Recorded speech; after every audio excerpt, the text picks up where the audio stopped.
대한민국 국방부가 발간한 2020 국방백서가 일본에서 큰 화제가 되고 있습니다.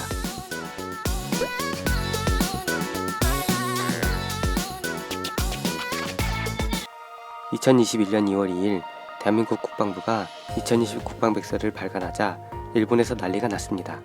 그동안 동반자라고 표현했던 일본을 이웃 국가로 격화시켰기 때문입니다. 또 국방백서에는 일본 정치 지도자들의 독도 도발과 2018년 일본 초계기의 한국 함정에 대한 근접 위협 비행과 이에 대한 사실을 호도하는 일방적 언론 발표로 한일 양국의 국방관계가 난항을 겪었다고 기술되어 있습니다. 이에 대해 일본 정부는 주일본 한국대사관 무관을 불러서 매우 유감이라고 항의를 했습니다. 최근 1월 30일에 있었던 기타 큐슈의회 선거에서 자민당 현직 의원 6명이 낙선하며 발등에 불이 떨어진 자민당 정권은 이번 일을 지지율 반등의 기회로 삼으려 할 것으로 보입니다. 앞으로 연이어 벌어질 4월 중참의원 보궐선거, 7월 도쿄도 의회 선거, 10월 중의원 선거에 대비해 지지율을 올리려 하는데 전염병 사태 대응에 실패한 자민당 스가 정권으로선 열심히 한국을 까는 것 외엔 반등의 여지가 없을 테니까요. 또 우리만 피곤해지겠네요. 소식을 접한 일본 네티즌들은 관련 기사마다 수백에서 수천 개의 댓글을 달며 엄청난 분노를 뿜어내고 있습니다. 지반도 약한 나라가 저렇게 떨어대면 위험할 텐데. 야후재팬의 댓글 반응과 5채널 좌파계 게시판의 반응을 차례로 전해드립니다. 구독과 좋아요 부탁드립니다. 야후재팬의 반응입니다. 일본 국민은 이제서야 한국이 국제법을 아무렇지 않게 여기는 나라라고 인식하고 있지만 우리 일본이 패전해서 참담한 상황에 있던 1952년에 이미 독도 영유권을 둘러싼 국제법을 위반하고 있습니다. 독도는 샌프란시스코 강화조약이 발효되기 직전인 1952년 1월에 소위 이승만 라인을 일방적으로 설정하고 그 라인 내에 독도를 넣었습니다. 이것에 대해 1954년부터 현재 이르기까지 3회에 걸쳐서 국제사법재판소에 회부하는 것을 제안했습니다만 모두 거부하고 있습니다. 하지만 1965년에 양국 국교 회복, 일본이 한반도에 남긴 인프라, 자산, 권리를 포기하고 당시 한국의 국가예산의 2년치 이상의 자금을 제공하기로 합의했습니다. 그러나 독도 문제는 해결되지 않은 채 거액의 자금 지원이 이루어졌습니다. 일본은 지금까지 아무런 제재도 하지 않아 왔습니다. 그래서 몇 번이나 돈을 뜯겼습니다. 앞으로도 계속 그럴 것입니다. 레이더 조사에 관해서 일본과 미국 사이의 정보 공유는 완전하게 끝났다. 일본과 한국은 특별히 미국을 가운데 두고 일미한 동행이라는 것도 있으므로 조용히 지내왔지만 그런 관계가 아니었다면 벌써 유엔 안보리에 상정되어 재판을 받고 있을 것이다. 그것을 아는지 모르는지 국방백서에 자신들의 정당성을 주장하기 위해 일본을 폄하하는 기술을 하다니 더욱더 무덤을 파고 있구나. 미국도 내심 어이없을 것이다. 일본은 올해 방위백서에 적국이라고 표현합시다. 말로만 유감이니 뭐니 해봤자 들을 상태가 아니다.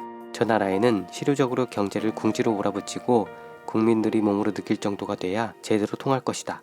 일본의 정치가와 외무성은 무능, 국민이 의식을 바꾸는 수밖에 없다. 일체 협조하지 말 것, 문재인의 최후까지 철저하게 몰아붙인다.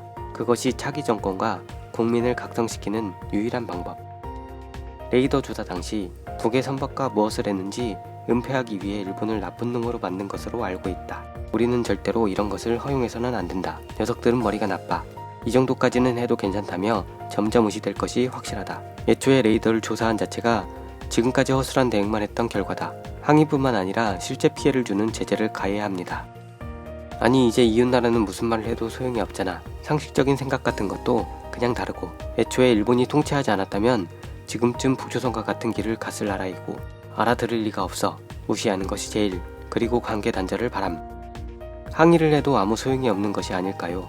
말이 통하지 않기 때문입니다.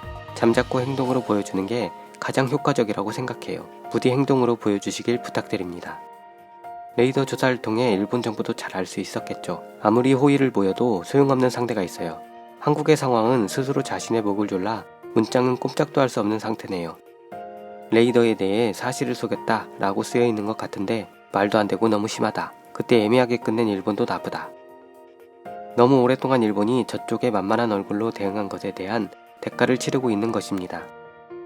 저쪽이 외교상 일본의 바른 예의를 가지고 대응한 것은 아무것도 없으므로 이쪽이 전공법을 쓴다고 해도 시간 낭비입니다. 다수의 국민은 대한국 경제 제재를 학수고대하고 있어요. 조숙기 국민들 속이 후련해지도록 해주세요. 일본 정부의 대응은 적절하다고 생각합니다. 재차 한국이 국제적으로 매우 부적절한 행동을 했다고 기록되고 기억될 겁니다. 파트너도 아닌 국가와 이익공여나 양호한 관계를 구축할 필요는 없습니다. 이 점을 알면서 한국 정부가 국방백서에 기술한 것이기 때문에 막을 필요는 없습니다. 일본인이 기대하고 있는 관계 해소를 위해 금융면에서 신용을 주지 않는 쪽으로 노력해 나갑시다. 개인적으로 신용할 수 없는 국가나 사람에게 신용을 부여하고 있는 이유를 아직도 모르겠습니다. 항의하지 마. 한국은 분명 적국이겠지.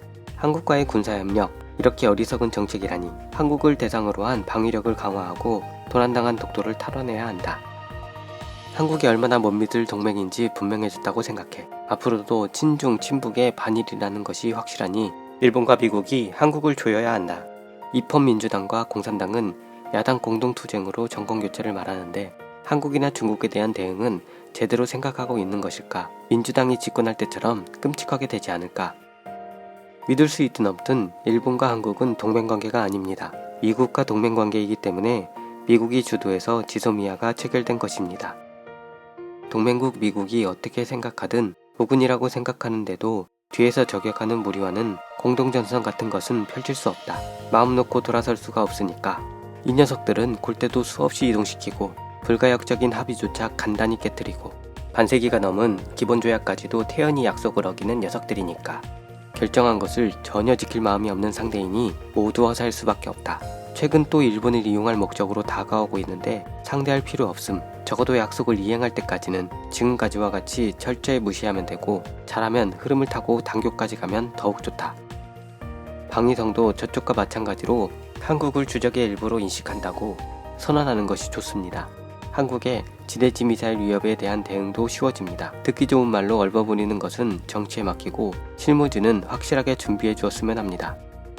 방위성 삼아 혹시 항의하신다면 뭔가 달라질 것이라고 생각하고 계십니까?